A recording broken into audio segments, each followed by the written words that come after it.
हदीस पाक में नबी सही फरमायो त ईद उल अज़हा जे ॾींहुं क़ुर्बानी वारे ॾींहुं अल्लाह सही के सब का महबूब अमल इहो आहे त अल्लाह जो बानो जानवर के ज़बा करे।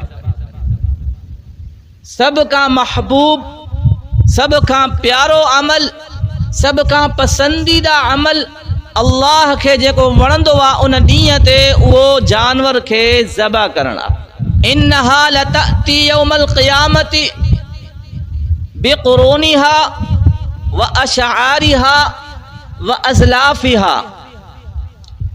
जॾहिं बानो अल्लाह जी राह में जानवर के ज़बा कंदो आहे, जानवर के क़ुर्बान कंदो आहे त क़यामत जे ॾिहाड़े इहो जानवर पंहिंजे सिंगन समेत, पंहिंजे खुरन समेत, पंहिंजे वारन समेत ईंदो। ऐं हिकिड़ी हदीस पाक में नबी सही फरमायो, इन्ही जे ज़िमन में मां चवंदो हला, नबी सही फरमायो जेको बानो अल्लाह जी राह में जानवर क़ुर्बान कंदो आहे, क़यामत जे ॾींहुं उन जानवर जे हर वार जे बदले अल्लाह पाक उनखे नेकी नसीब फरमाई। जानवर जी पुठी ते केॾा वार हूंदा आहिनि। हाणे इन नुक़्ते खे थोरो सम्झो। हिते असां जानवर क़ुर्बान कयोसीं, जानवर ज़बा कयोसीं त उन मंझां केतिरियूं शयूं असां उछलायूं था। खुर सटियूं था, सिंग सटियूं था, जानवर जे अंदर जेकी ग़लाज़त आहे उहा उछलायूं था। असांजे कम जी न आहे, सिर्फ़ गोश्त के सो भी पाण खाऊं था। क़यामत जे ॾिहाड़े नामे आमाल में उहो क़ुर्बान थियल जानवर पंहिंजे मुकम्मल आज़ा समेत तोड़ियो वेंदो।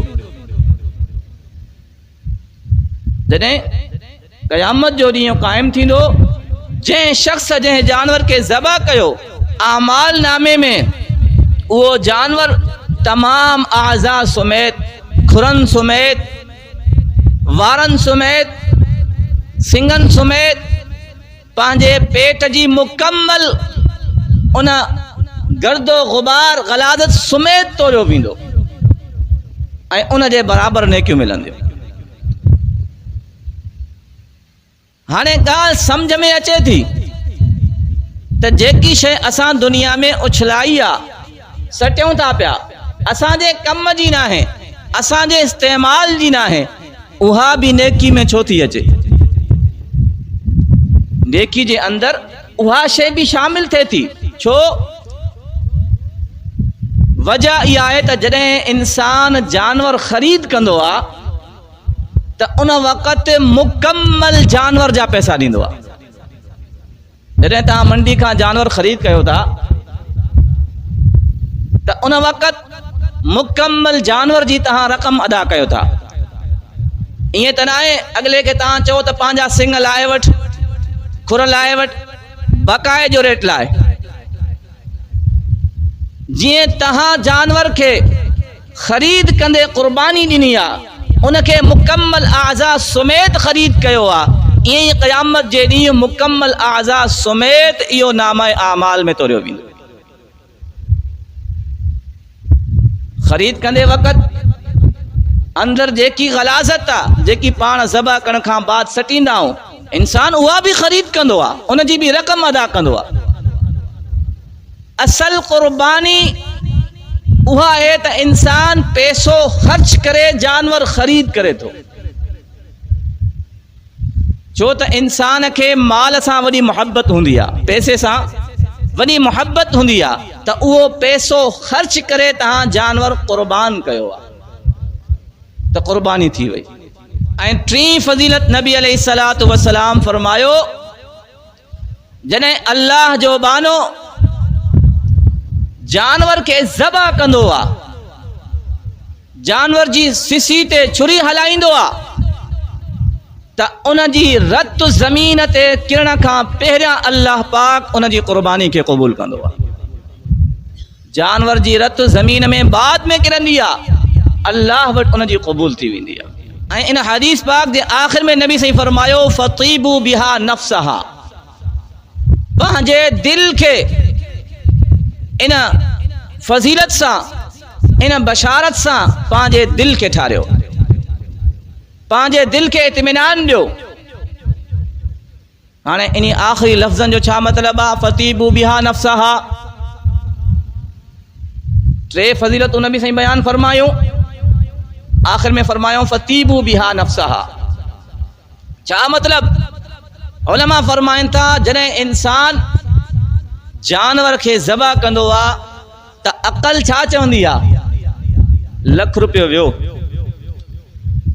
2 लख जो जानवर आहे, 2 लख विया। अक़ल जो तक़ाज़ो इहो आहे न, हेॾा पैसा ख़रीद करे जानवर वरितुमि, हाणे उन जे मथां छुरी थो हलायां। पैसा अक़ल जो तक़ाज़ो आहे।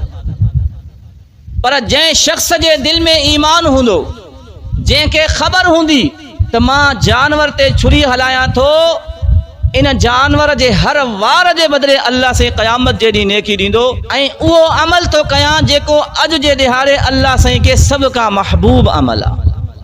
पोइ छुरी हलाईंदे तकलीफ़ न थींदी, दिल ते बोझ न थींदो।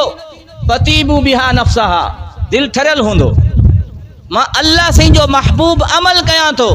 जीअं हज़रत इब्राहिम अलैहिस्सलातु वस्सलाम पंहिंजे पुट जे मथां छुरी हलाई, छा उनखे नुक़सान न पियो नज़र अचे त मां पंहिंजी औलाद खे ज़बह थो कयां, पंहिंजे बचड़े खे कुहां थो? पर उनखे ख़बर हुई त मूं ते अल्लाह जो हुकुम आहे।